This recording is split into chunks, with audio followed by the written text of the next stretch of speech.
Welcome, everybody. It's time once again for the next chapter with Charlie Hedges as he explores turning the page on his life and yours. Hey, Charlie. Hey, Paul. Today we are reaching back to a guest that we had on the show about 1 year ago, and that is my son, Austin Hedges. Austin is a professional baseball catcher for the Cleveland Indians. And after nearly a decade of playing since graduating high school for the San Diego Padres, he was traded. Was it July or August, Austin, that you were traded to Cleveland?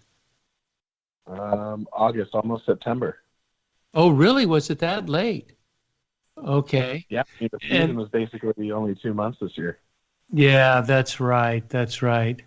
What I hope to chat about today has to do with both the inter-emotional roller coaster ride of ups and downs, family life, professional life, and the place of dreams in the most competitive of environments, which is professional sports and entertainment.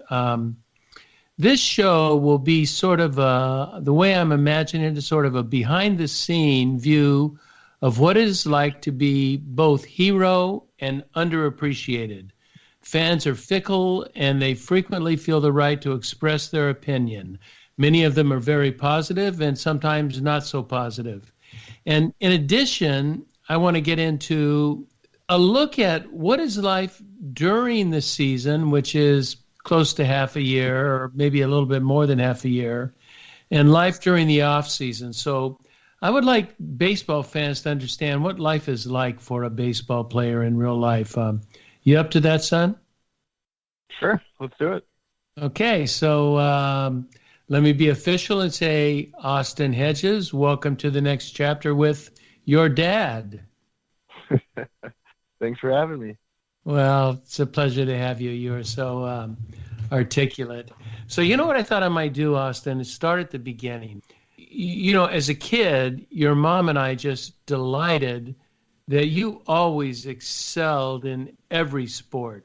Basketball, football, soccer, lacrosse, who knows what all. But you decided that baseball was the one you wanted to pursue.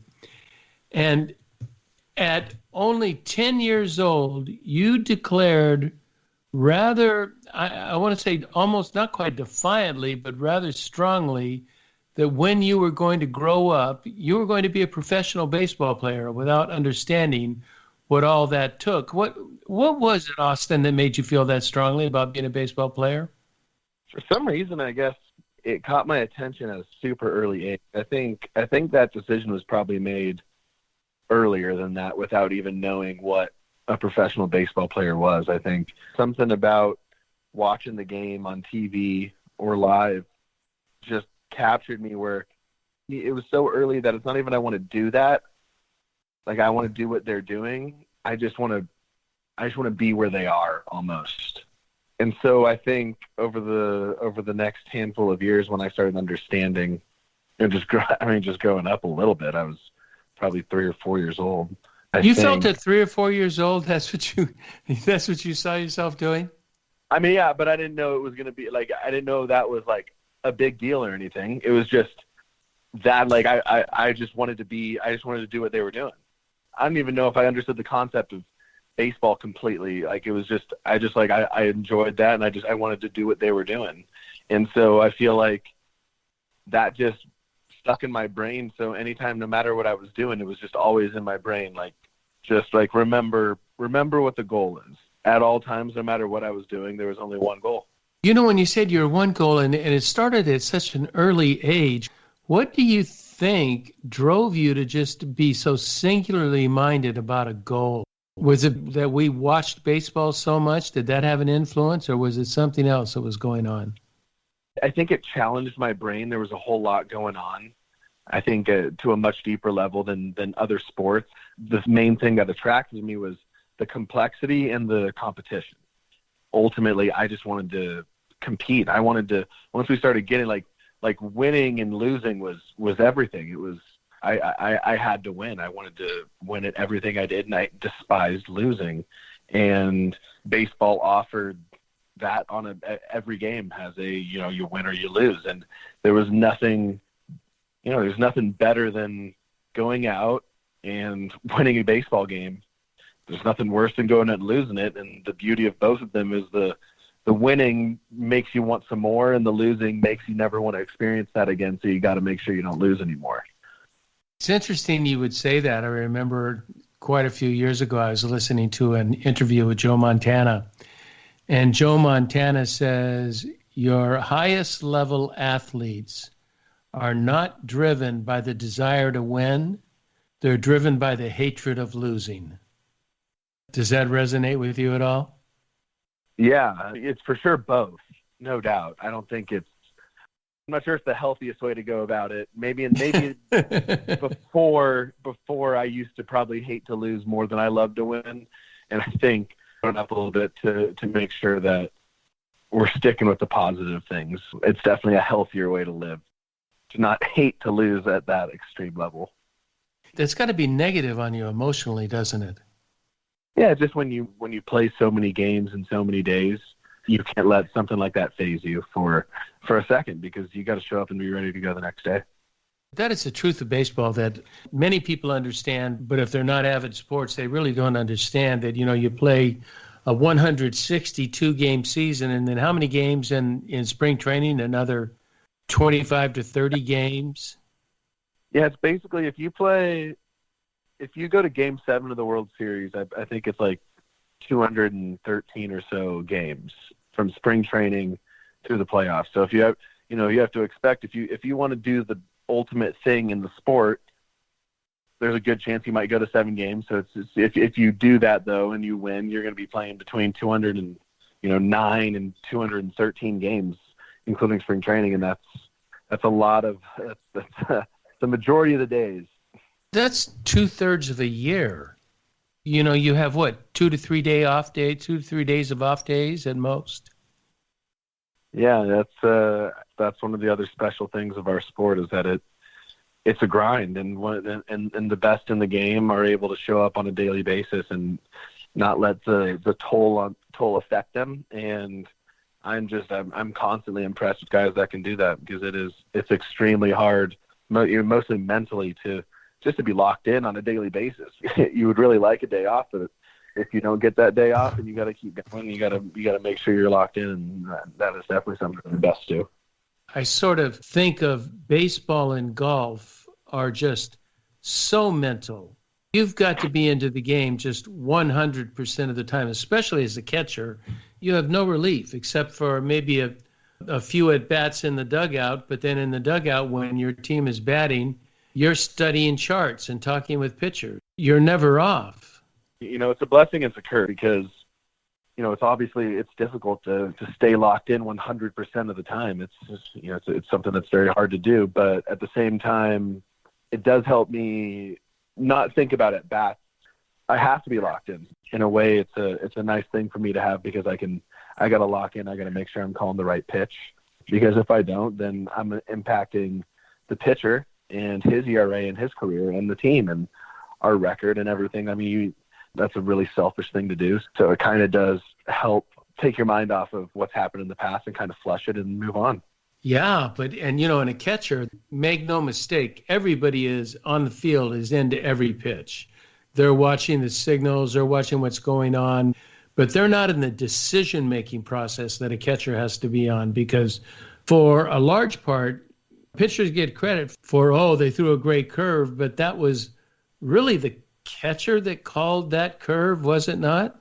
Well, I mean, the pitcher's got to execute the pitch. And honestly, one of the things I try and remind the pitchers, basically any pitch executed is always the right pitch. So I don't really care if you shake, if you want to call anything. If you execute a pitch, a good pitch, the numbers say that you should have a very high success rate or a good chance of getting the hitter out, or a swing and a miss or weak contact, something like that, which is really all we're trying to do. So it's more so one of the things, other than what the right pitch is or the wrong pitch is to get the hitter out. A lot of times with game calling, you need to throw a pitch to help the pitcher get some confidence where they might be struggling with a certain pitch. A lot of times when guys are throwing, when they get erratic with their fastball, it's actually wise to throw a breaking ball just to have them feel something a little bit different. It usually helps them get a little bit more extended, and really anything else just to get their mind off of continuing to throw fastballs that aren't executed. And a lot of times after they throw that, say they throw a slider, a lot of times it's a slider for a strike, and then they come back with another fastball, and it's a lot more executed. So there's definitely more nuances to just simply trying to get the hitter out, because when it's all said and done, it's all about your pitcher. So if it's all about your pitcher, on a catcher, it would seem to me that it's very important for a catcher to do two things. One is to constantly encourage that pitcher and make that pitcher feel strong, make that pitcher feel confident that he can make the out. But that requires you're being a shrink, you're being a therapist behind the plate, because every pitcher has a different personality, and every pitcher is motivated by some different strategy or different kind of talk or different kind of call. You have to know deeply a dozen guys. Yeah, that's something I do try and talk about a lot, because I think the number one thing on the totem pole of catching, I think, physically it starts with receiving, then blocking, then throwing, and there's a couple others that just based off of, I guess, things that happen. You catch more pitches than you block, and you block more pitches than you attempt to throw guys out. So that's the totem pole for the physical side. But then the things that are actually above that are the game calling, and the relationship with your pitcher is always number one. And where that starts is in the clubhouse and off the field. Ideally, you don't necessarily have to have a relationship off the field. You just have completely no common interests. But ideally, you have somewhat of a relationship off the field. No matter what, have an excellent relationship at the field. And I just take a lot of pride in making sure that all my teammates, but I think my pitchers specifically, know that they have a relationship with me where they can come and talk to me, and I can talk to them at any point, and there's nothing that we don't know or aren't prepared for going into a game. And if we're not on the same page, it's an easy discussion. It's an easy conversation. We can make adjustments quicker. And then once that happens and they understand how much I care about them, just trying to get them to have good numbers and help the team win too, then once we're on the field, the trust factor is already there. So they trust me as a person, which is ultimately just all we are. We're just a couple human beings playing catch with a baseball ultimately. And when he trusts me back there, then he has confidence to then trust me maybe more with game calling, and he can just focus on executing pitches. It's a very difficult thing that not many pitchers can do, is to call their own game and then still execute at a high level. I'm just kind of trying to take the burden off of them to let them just execute their talent and execute the reason they are in the big leagues with what they can do with their arm. So absolutely, I definitely have to be part-time therapist, psychologist, whatever that's got to be, just to make sure I have a good relationship with them. And, you can see that with certain pitchers that I know of, and I'm sure you know more, but, Clayton Kershaw has his catcher. Garrett Cole has his catcher that is not always the starting catcher for the team, but they're the ones that they click. They understand each other. Clayton and Garrett will feel much more comfortable throwing to these individuals than to another catcher. Is that not correct? Yeah, that sometimes is the case with the big dogs, the aces of teams, where a lot of times it's with weaker offensive catchers. They're basically assuming they don't need as much offense for the game to make sure their starting pitcher is extremely comfortable. And, it's more for just a defensive strategy. It might be a weaker offensive guy that they just want the pitcher to be comfortable, so knowing he's going to go out and give up, 0, 1, or 2 runs. Yeah, and then you win games. I kind of want to go back when you were a kid and you were thinking that you wanted to be a baseball player. Did you have any idea how virtually impossible that was? That, the odds of you becoming a professional baseball player were really more than remote? I was aware of the numbers my whole life, and it was almost like more motivation, because it's like, oh, that's going to be really cool when I can say I'm a part of that tiny percent of baseball players that just make it to the big leagues.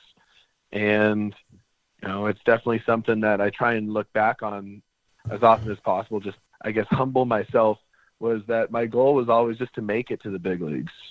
And now that I've made it, I need to remind myself that along with the hard work, I need to be able to enjoy myself and enjoy the ride of, the thing that I worked so hard for my whole life, just to be an experience. And it was well worth all the hard work, because just the experience of being in the big leagues, just in the small period of time I've been there, is is an experience that it's tough to put into words. What do you look forward to most as a player on a baseball team? Is it the plane? Is it the clubhouse? Is it the strategy? Is it the watching film, all of the preparation? Is it the beers after the game? What do you look forward to? Every single one of those, every single day. They're all the highlight of my day. When I'm doing all those things you said, I promise you I got a smile on my face while I'm doing all those. So whether it's in the film room, I got a smile on my face because that's where I do my work and that's where I do all my digging. That I think is something that can set you really against somebody else in a good way. How much time before a game do you spend in the film room? The film room on day one of the series is a long time. Luckily, over the course of my career, I've figured out how to kind of speed that process up a little bit. It used to be upwards of 3 hours. Now it's probably about an hour and a half on day one of the series, and then probably about 45 minutes to an hour on the other days. And what are you looking for? Are you looking for everything about the other team, or are you looking at your team as well? I ideally have been given a bunch of information already from the advanced scouting team. They'll even have the specific video to show. All the numbers are there for me, which used to not be. Used to kind of have to look up a lot of the numbers, but instead the numbers are given to me, and I then try and go find the detail. So the numbers say, this guy is not hitting sliders right now. I want to know why. Because some people say numbers don't lie, and numbers absolutely lie in baseball. Because a guy could see, let's say the last 10 sliders he's seen, he's 0 for 10. So I'm like, oh, wow, this guy's hitting 0 in his last 10 at-bats on slider. Slider's going to be a really good option. But if I go watch the video, 5 of those 10 outs were absolute missiles right to someone. So if those balls fall like they should have, now he's hitting 500 on sliders. And if I saw that, I'd be terrified. I'd be like, no, I'm not throwing him sliders. And the same thing vice versa. If I see a guy's hitting 500 on curveballs, then I go watch the film, and 4 of those 5 hits are little dinky infield hits or bloopers, then I'm not afraid to call that pitch then. So the video tells you things that the numbers themselves can't tell you. How do you remember all this stuff? I notice you wear a little wristband. Do you still wear that, or do you not? Occasionally I do. I like to not wear it because I like to trust my gut. All the preparation those are just guidelines. Those are suggestions that what you've seen in the past is going to work. But when you're in the middle of the game and you see something and you feel something, you got to go with your gut, because one of my favorite coaches ever, Darren Balsley, would tell me, he's like, hitters are allowed to get better. You know what I mean? Big leaguers are allowed to get better. So it's like, oh, this guy stinks on this pitch and he hits a home run. It's like, he's a really good player because he's in the big leagues and he's allowed to make an adjustment and get better. So, sometimes the numbers tell you one thing, and after an at-bat or two, you got to make an adjustment in the middle of the game. You don't want to practice the definition of insanity. You want to make the adjustment. And at the same time, sometimes you don't make an adjustment. That's the beauty of all the decisions you have to make is, do we stick with the game plan, or do we need to call an audible right here? It is so much more complicated than when listening to a game, because my feeling about sportscasters in baseball, and I'm crazy enough to think I know as much as they do, and I'm always in disagreement with them. But I don't think it's really shows enough preparation that players put in prior to a game. And if you're playing 162 games, it's just one boatload of study and preparation that you're doing before a game just to get your knowledge. And then you have to work on your mechanics, your mental attitude, your team attitude. It is a grind. Do you have before a game, do you have time to rest, or are you just working that entire time? I mean, it's not just go the entire time. I think that's the cool part about it, is while you're working with all your teammates who are all your peers going through the exact same stuff. So there's just a bunch of dudes that are as relatable as you could ever imagine, like just 25 guys all grinding at the exact same level. So you're going through it with a bunch of guys going through the same thing. And then you're BSing in the locker room for a chunk of the day too. So it's not all work. We definitely have fun while we do it too. That's great. So we've been talking about we've been talking about the mental aspects and the grind of the game. Or about the game itself. I want to talk now. I want to change it, and I want to talk about sort of personal life and personal life questions and how you deal with pressure and how you deal with what your life is like during the season, your life during the off season, and relationship with fans and relationships with family. And I think this would probably, Paul, be a great time to take a break, and because we're going to come to a whole different set of questions after this. So hang in there, Austin. We're going to take a brief break.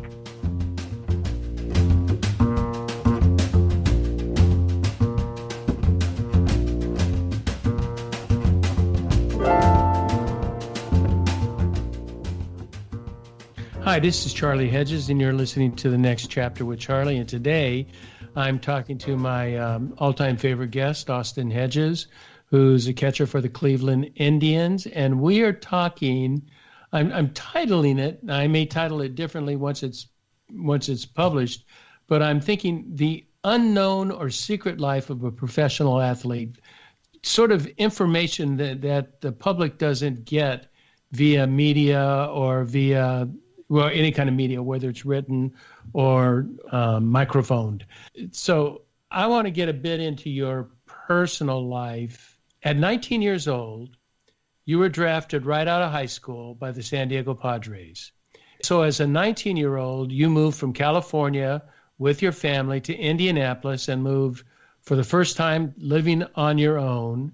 You left continual support, parental support, team support, and you moved into a very competitive environment where you think everybody's a great teammate and having great fun, but everybody's fighting for a job. Everybody wants to make the big leagues. This was what's called single A.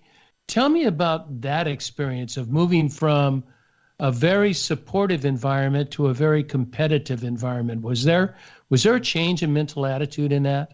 Not really. I was competing for so long and competing I feel like in really challenging environments my whole life. So I was on to the next competition. I was on to the next challenge. And it was definitely the hardest one I'd ever done because I had to grow up while I was doing it. First time on my own. I'm in the middle of the country where weather is now a factor.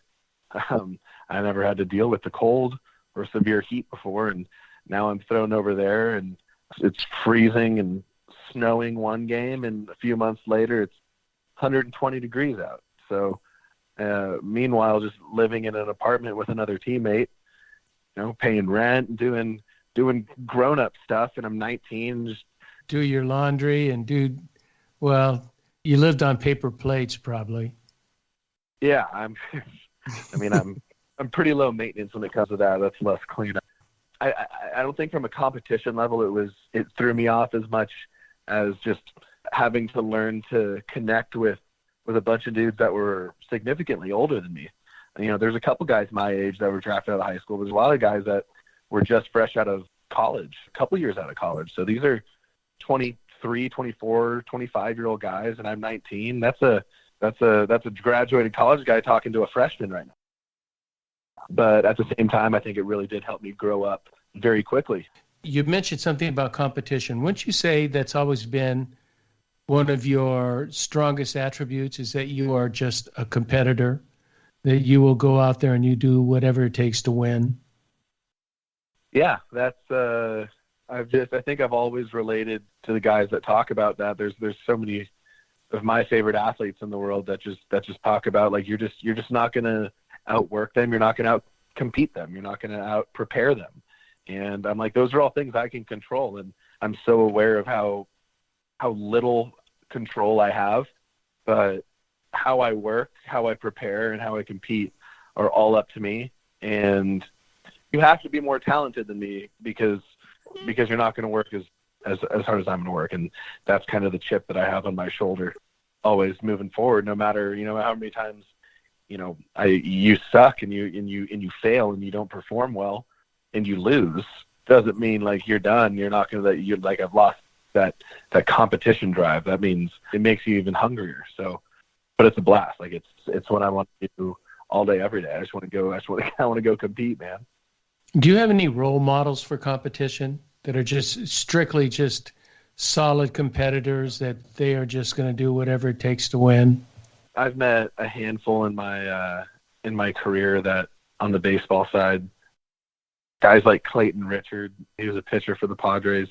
Guys like him, just I think guys that have a certain level of mental toughness that are ready to go out and play every single day and do it while leading by example and making no excuses, holding people accountable. I think those are really good qualities that not a whole lot of guys have that I've seen. But Clayton was definitely one of them. Craig Stammen was one of them.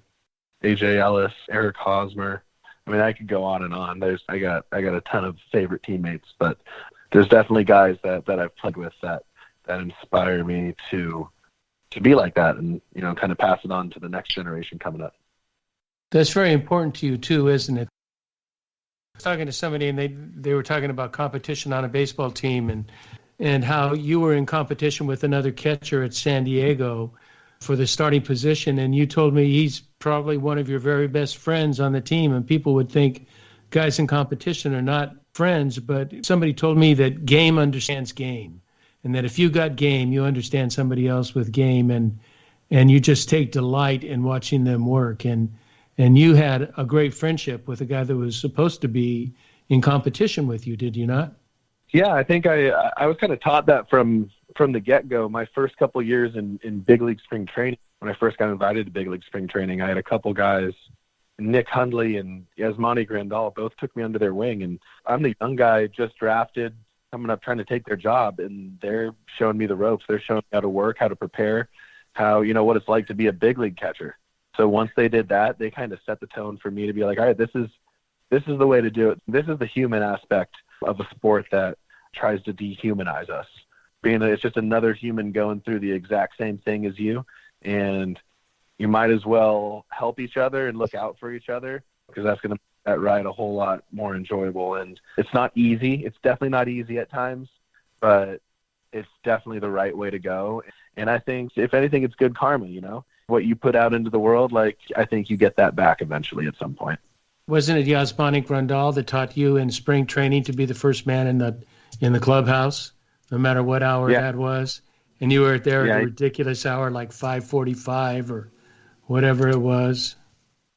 Yeah, he was a very good influence on me to just show me how to work and how to prepare.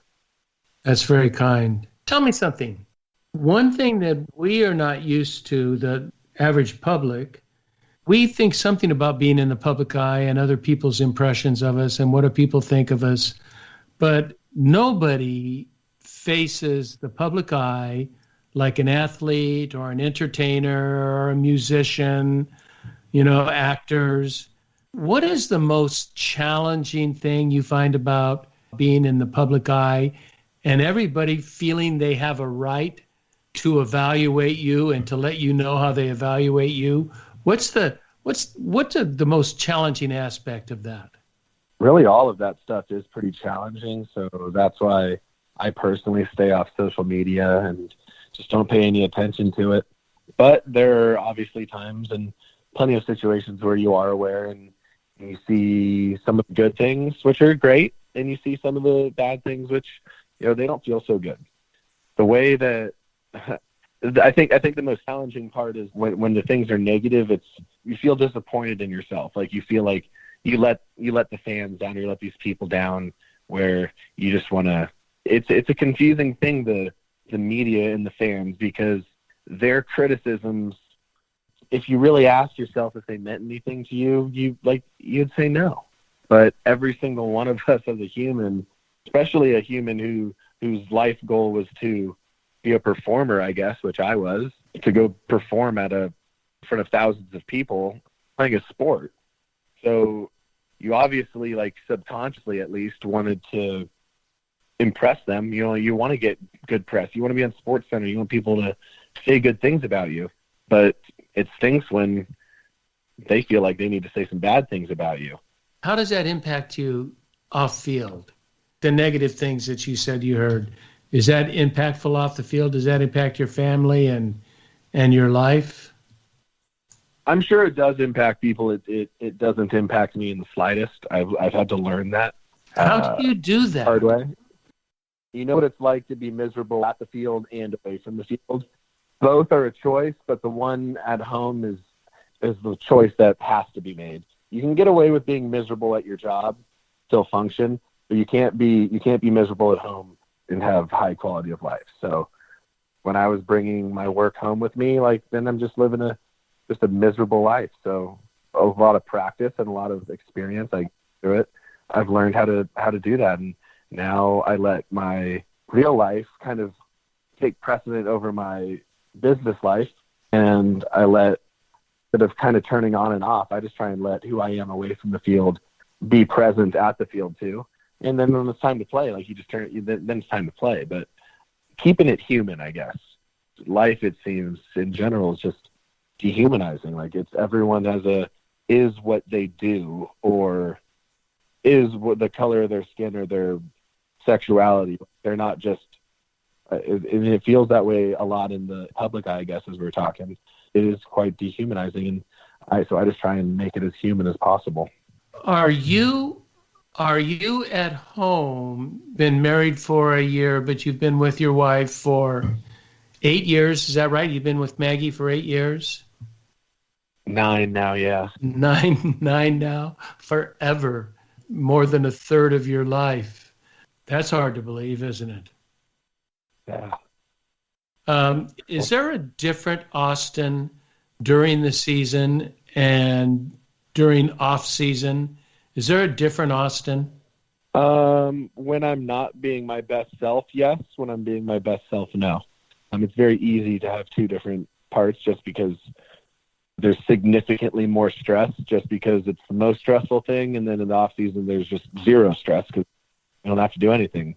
I don't know. You set your own schedule. So basically, for 8 months out of the year, I'm on someone's schedule, and I think that's stressful in general. Just being on the clock, you're always on someone else's time, and then during the off season, you're on no one's time.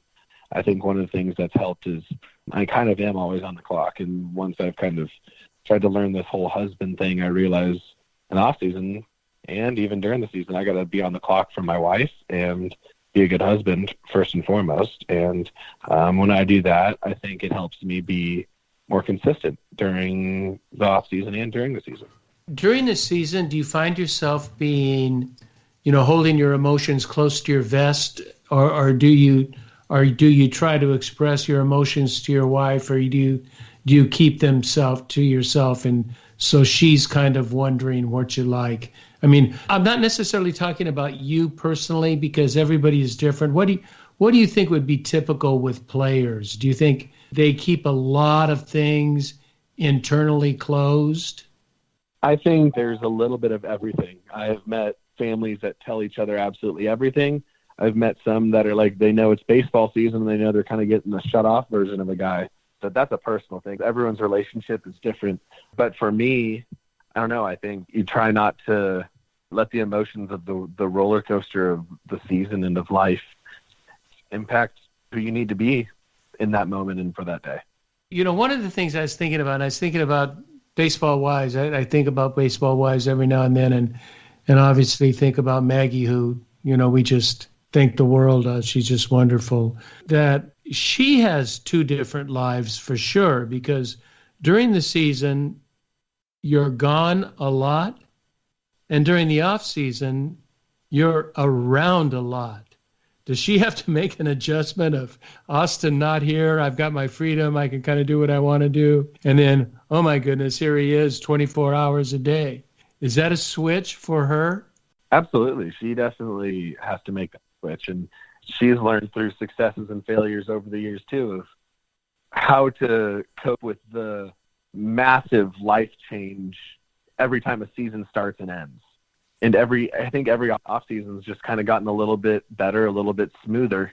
But it's something it's not like you're going to master it, but I feel like over the years we've definitely learned how to have a functioning off season relationship.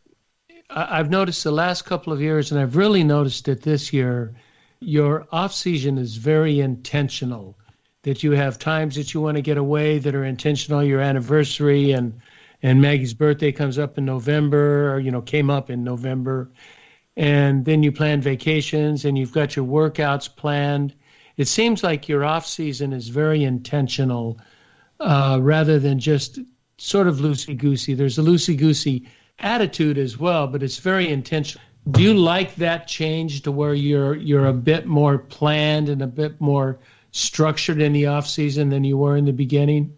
Absolutely. I think just in growing up and maturing, I've realized I had to, and I used to just kind of want to go with the flow and kind of wing everything and not really know what's ahead. And I just got a lot more responsibilities now, and if those responsibilities aren't nurtured and taken care of, then you let those responsibilities down. That's not a good thing. So I've learned how to, prioritize things in my life and in doing so, you have to learn the things that aren't priorities and how to let those things go. And in doing so, it's definitely helped me focus on the right thing. That's great. I've got just 1.5 or 2 more questions. I'm thinking about, what is your observation? We are inundated with and just so immersed in popular personalities, the Kardashians, and we have views of them and the public views of them. What is your impression of public persona and a private persona? Do you think people are very different publicly than they are privately? Do you think what we're seeing when we see these people publicly, we're not seeing who they are personally? Or do you think they're rather revealing? At a certain level, it's tough to be super revealing so everyone knows everything about you. Everyone's different, but I think there definitely are a lot of people that have to put a facade on just so they can survive. I think that's okay, because your privacy is your privacy, and how you want to be perceived is a choice. I can't imagine what some people have to go through, but for me, I try and stay true to myself as much as I can. But there's definitely a point where you kind of got to put the game face on and kind of have that tunnel vision and not let any distractions phase you. What exercises or what do you do to understand, when you said the true self, the true you, what's the who you are? How do you go about determining what that is, in spite of all of this, outside of this outside influence? They're trying to tell you who you are. I've just been blessed to have read a lot of really, really good books and led by the Bible. And I have conversations with myself all day, every day. And those conversations are basically, as I've realized, are with God inside me. So I've just kind of learned how to trust my gut and listen to my gut. And I just kind of, to do the right thing in every single given moment is something that I think we're all aware of and capable of. It's just about doing it. And so I try to have as many conversations with myself basically as possible. And I tend to surprise myself in how many answers I have to just how to be 24/7. We all have a choice. How are we going to be right now? And it's just, I don't get upset. I don't get rattled about things. It's very hard to throw me off. I'm always asking, how should I be right now? And I definitely don't try and I'm not in denial about feelings and emotions either. I try and how should I take this emotion? I need to I have it. Okay, I'm angry right now. Okay, why am I angry? And I just walk through the process that I feel like everybody knows how to do, but I just allow myself to walk through that process constantly. And when I do that on a daily basis, right now it's almost like it's autopilot. And also it's easy to. I feel like I'm quicker to understand when I do fail, because I do fail all the time. But when I do, I know what I need to do differently. I know the adjustment I have to make. It seems like this experience that you've had incites a level of maturity that is unusual for younger age people, because of all the pressure, the opinions, the outside influence. You have to deal with it at a level that most people never have to deal with their entire life, and they're learning to deal with it through much of their life, and you're forced to it at a very young age. It does help in growing into a more mature individual, do you think? Absolutely. I'm blessed to play a sport that teaches you how to fail. And once you fail so many times, it just teaches you that you don't have to take things so seriously, and you don't have to let things faze you so much. It's, especially if you have faith, it doesn't really matter when it's all said and done. Doesn't mean you're not going to give your best and try and do your best, but all just doesn't really matter because we're meant for something so much more. That's powerful. Let me close with this, and it's probably just I may be repeating my question, but the concept of improvement is always important in athletics.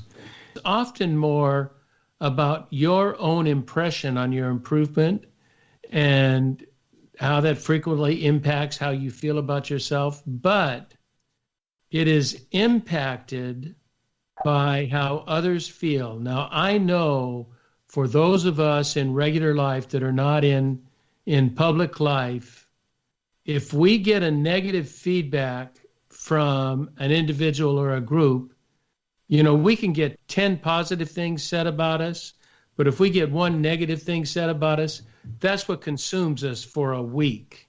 What kinds of suggestions do you have for those of us who live ordinary lives or non-public lives?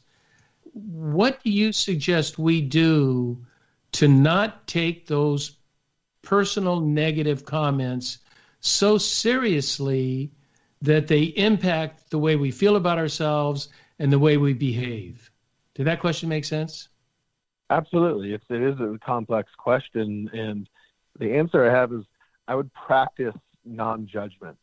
I think everything that we're afraid of, how we usually react to is we project that onto other people, whether we do anything about it, say anything or not. We're still making judgments constantly instead of just taking things for how they are. Just every single thing for how it is, no more, no less, and be okay with it.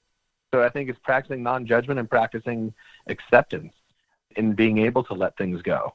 And the more you practice it on constantly throughout the day without an agenda and just going about each day without judgment and only curiosity and love for everybody, then when they say something bad to you, you're like, I mean, that sucks. I still love you because you're a human, you're God's child, but that sucks you said that, but you're on to the next one. And then the most basic recommendation would be to get off social media and don't read your comments. Yeah, that's really the message for everybody today is get off social media. I've got to tell you now, and I'll close with this story. My wife and I, your mom, and I are getting along extraordinarily well. And I think without you suggesting that, both of us have entered into the realm, especially this COVID, where we're together all the time, is that we've dropped judgment, expectations, and moved into a realm of acceptance that she is different than me, I am different than her, but neither is more right than the other, except for acceptance and not judging it. And I've got to tell you, those two words are huge. There's a book on those two words. I'm not saying it's out there. I'm saying it could be written. Being not judgmental and being accepting. And when we do that, then we're not so much personalizing it, are we, son? I'm sorry, I had you on mute so you couldn't hear my dogs barking. Your Great Dane in your lab. Yeah, they're a couple monsters. Well, the Great Dane, yeah. So I do agree with your non-judgmentalism and acceptance. So if you were to give a final word to people about dealing with a competitive life where you are evaluated constantly and where people feel free to tell you how they feel about you, positive and negative, do you have anything special you would like to tell someone like that? Because I have a lot of folks in a lot of disciplines that feel that. I think you just got to love everyone no matter what. I think it comes down to love. Love God, love your neighbor, love yourself. practice those things, and it sums up every single thing. If you feel a certain way, you're like, all right, what am I supposed to do? It's a negative thing, supposed to love my neighbor. All right, Jesus said so. So it's basically just, I don't know, he told us to do a couple things, and they're pretty simple. You just ask yourself if every, in each moment, did I answer that question yes or a no in all circumstances? And I think that if you stick to those things, the rest will take care of itself. Oh, I so agree, son. That is just, Jesus even said this sums up the whole Bible. If you want to read the Bible, read Matthew, is it 24? I think it's maybe Matthew 24. I'm not sure. But to the whole law and the prophets, everything is summed up in love God with all your heart, mind, and soul, love your neighbor as yourself. And that includes loving yourself. I always like to bring that does include loving yourself and feeling good about yourself. Thanks for that reminder, Austin. You got it. Okay, Austin Hedges, like always, it's your dad's pleasure to talk to you, and I'm so happy that you could find time in your relaxing time as you are playing with your dogs and enjoying your wife and enjoying your life. Thank you for tuning in with me, and good luck. I know you're going to the DMV today. Good luck at the DMV. I also want to thank our listeners for tuning into the next chapter with Charlie, and be sure to check us out at our website. And I encourage you to tell your friends about our show, the podcast, and the blog. We are gaining popularity, and we would love to include your friends. And until next, this is Charlie Hedges signing off. Bye for now.